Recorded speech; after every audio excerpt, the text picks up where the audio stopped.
Саламатсыздар ма оқушылар? Бүгін біз алгебра пәнінен 2-ші тоқсанға арналған БЖБ тапсырмасының бірінші нұсқасын қарастыратын боламыз.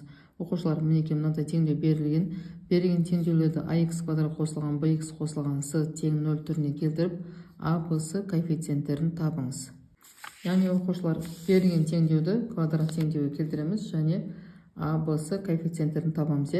X қосылған 4-тің квадраты қысқаша көбейту формуласын пайдаланып жақшаны ашатын боламыз. X квадрат, яғни бірінші өрнектің квадраты қосылған бірінші және екінші өрнекті көбейтіп екі еселейміз. 8x қосылған 4-тің квадраты 16.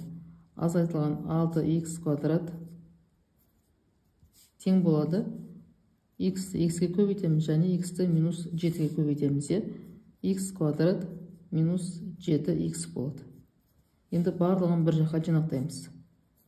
X квадрат минус 6x квадрат минус x квадрат қосылған 8x қосылған 7x қосылған 16 тең болады 0-ге.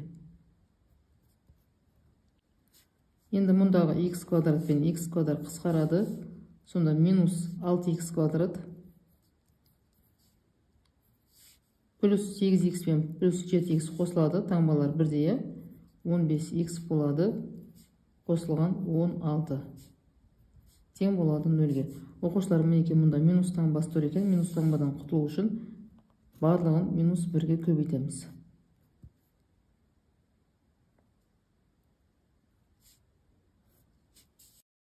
Сонда 6x квадрат минус 15x минус 16 тең болады 0-ге. Сонда a 6-ға тең екен.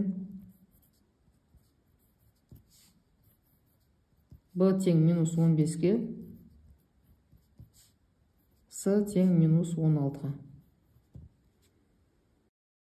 Келесі оқушылар, екінші есептің астында берілген квадрат теңдеудің түбірлерін табыңыз. Оқушылар, ол үшін квадрат теңдеудің түбірін табу үшін дискриминант формуласын қолданамыз. d тең болады b квадрат минус 4ac-ға, b минус 8-ге тең, квадраттаймыз, минус 4 көбейтілген a 2-ге тең, көбейтеміз, с минус 5-ге тең. Минус 8-дің квадраты 64.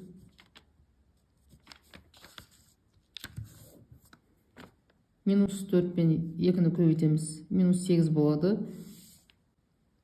Минус 5-ке көбейтсек, плюс 40 болады.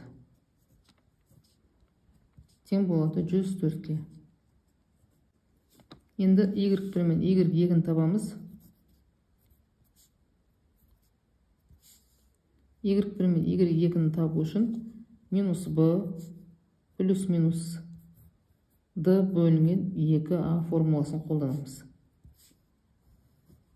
Минус b бізде минус 8-ге тең, мұндағы минус пен плюс 8 болады.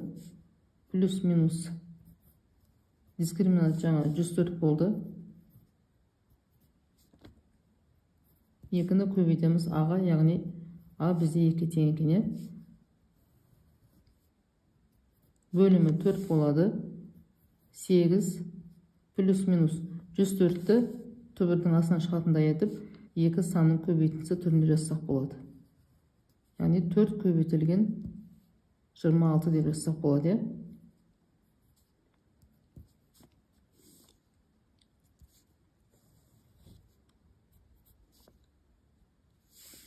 Сонда оқушылар, 8 плюс минус 4 түбір астынан 2 болып шығады, түбір астында 26. Енді ортақ көбейткіші жақшаның алдына алсақ болады. 8 бен 2-нің ішінде екеуінде де 2 деген сан бар. Сонда мұнда 4 плюс минус түбір астында 26 қалады. Мұндағы 2 мен 4 екеуі қысқарады. Сонда бөлімінде 2, алымында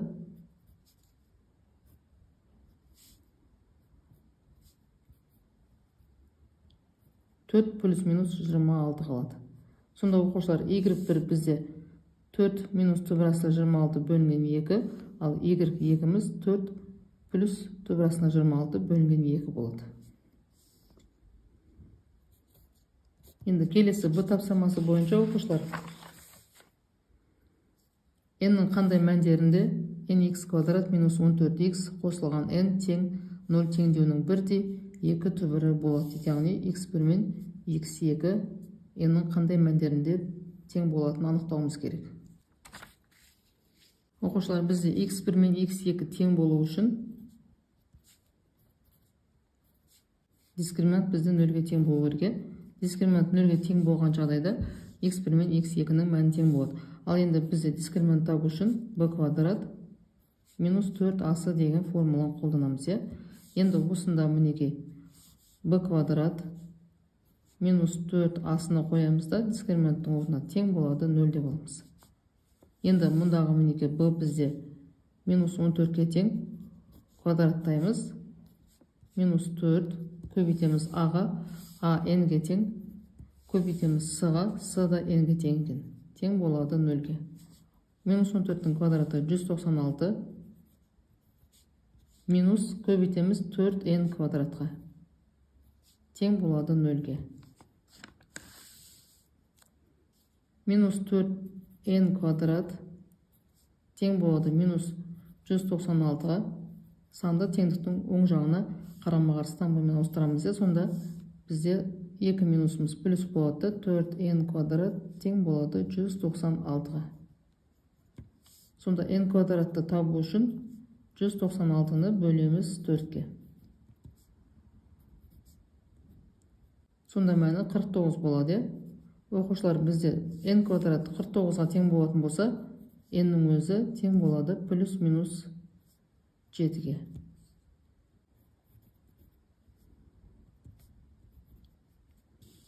Сонда оқушылар, n-нің мәні плюс минус 7 болған кезде x1 мен x2 бір-біріне тең болады екен.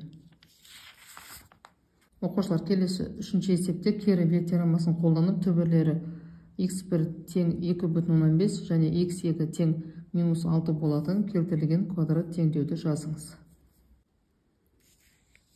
Оқушылар, жалпы бізде квадрат теңдеу ax квадрат қосылған bx қосылған s тең 0 түрінде берілетін болса, мұндағы a егерден 1-ге тең болатын болса, бізде квадрат теңдеуіміз келтірген квадрат теңдеуге айналады. Яғни x квадрат қосылған px қосылған q тең болады 0-ге. Осы теңдеу бізде келтірген квадрат теңдеу. Енді осы келтірген квадрат теңдеудің түбірлерінің қосындысы, яғни x1 мен x2-ні қосатын болсақ, ол тең болады минус p-ға, яғни минус p-ға тең болады. Ал егерде x1 мен x2-ні көбейтетін болсақ, ол тең болады q-ға. Енді осыны пайдаланып, біз түбірлерін пайдаланып, бет теоремасын қолданып, келтірген квадрат теңдеуге келтіруіміз керек. Енді x1 мен x2-нің орнына мына тұрған мәндер қоямыз. 2,15 қосылған минус 6 тең болады минус p-ға. 2,15 минус 6 таңбалар екі түрлі бір-біріне азайтылады. Сонда минус 3,15 болады. Ол тең болады минус p-ға. Екеуінің таңбалары минус болғандықтан плюске айналып кетеді. P тең болады 3,15-ге.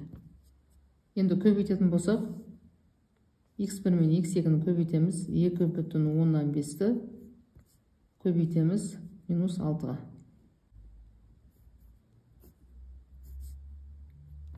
Екі бүтін оннан бес пен минус 6-ны көбейтетін болсақ, көбейтеміз 6-ға, 150 болады. Мұнда мінеке өтірден кейін бір орын бар екен, бір орын жылжытамыз, 0-ден солға қарай, сонда 15 болады, минус 15 болады екен.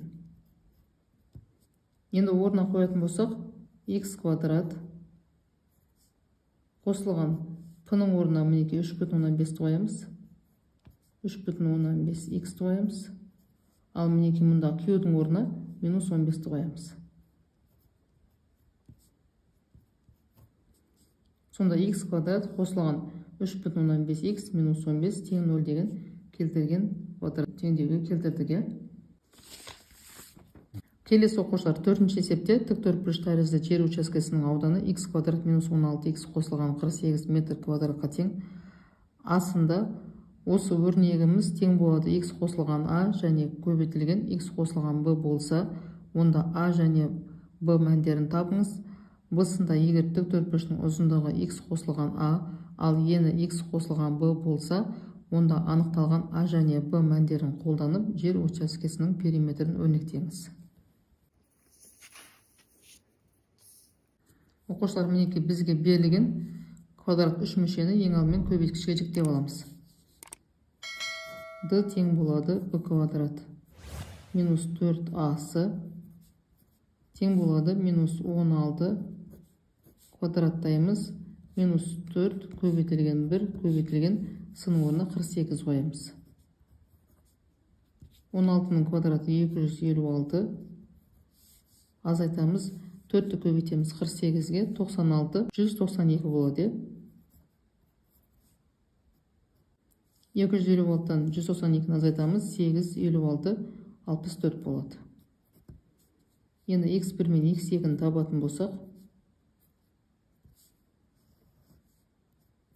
минус b плюс минус d бөлінген 2a деп аламыз. Минус b, мінекей минус 16-ны қоямыз, минус таңбамен плюс 16 болады. Плюс минус дискриминанттың орнына 64 қоямыз. Бөлеміз 2 көбейтілген 1-ге. 16 плюс минус 64 бізде төбірасынан 8 болып шығады. Бөлеміз 2-ге. Енді осында x1 мен x2-ні табатын болсақ, 16-ға қосамыз 8-ді 24 болады, 2-ге бөлеміз 12 болады. 16-ны азайтамыз 8-ді, 8 болады, 2-ге бөлеміз 4 болады. Сонда оқушылар, бізде негізгі квадрат үш мүшені жазылайық. ax квадрат қосылған bx қосылған c тең болады a, x азайтылған x1-ге, x азайтылған x2-ге. Квадрат үш мүшені осылай көбейткішке жіктеуге болады. Енді x квадрат минус 16x қосылған 48 үш мүшесін жіктеген кезде a мінекей 1-ге тең, оны жазбай қоямыз. x минус x1-ның орнына 12-ні қоямыз. Көбейтілген x минус x2-ның орнына 4-ті қоямыз. Сонда оқушылар, бізде a тең болды минус 12-ге, ал b тең болды минус 4-ге. Оқушылар, бұл бізде a тапсырмасы болады. Енді b тапсырмасы бойынша жер учаскесінің периметрін анықтау керек. Енді бізде периметр табу үшін өздерің білесіңдер, 2-ні көбейтеміз ұзындығы мен енінің қосындысына. Мұндағы a бізде x қосылған a-ға тең. Тең деп аламыз да, x азайтылған 12 деп аламыз. Мінекей a-ның орнына 12-ні қоямыз. Ал b тең болады, мұндағы b-ның орнына қойып жатырмыз. x қосылған b-ға, x минус b-ның орнына минус 4-ті қоямыз. Енді периметрін табатын болсақ, 2 көбейтілген a-ның орнына x минус 12-ні қоямыз. Қосылған b-ның орнына x минус 4-ті қоямыз. Тең болады 2 көбейтілген x пен x 2x болады. Минус 12 мен минус 4 қосылып минус 16 болады. Жақшаны ашатын болсақ, 4x минус 32 болады. Мінекей оқушылар, периметрі 4x минус 32-ге тең болады екен.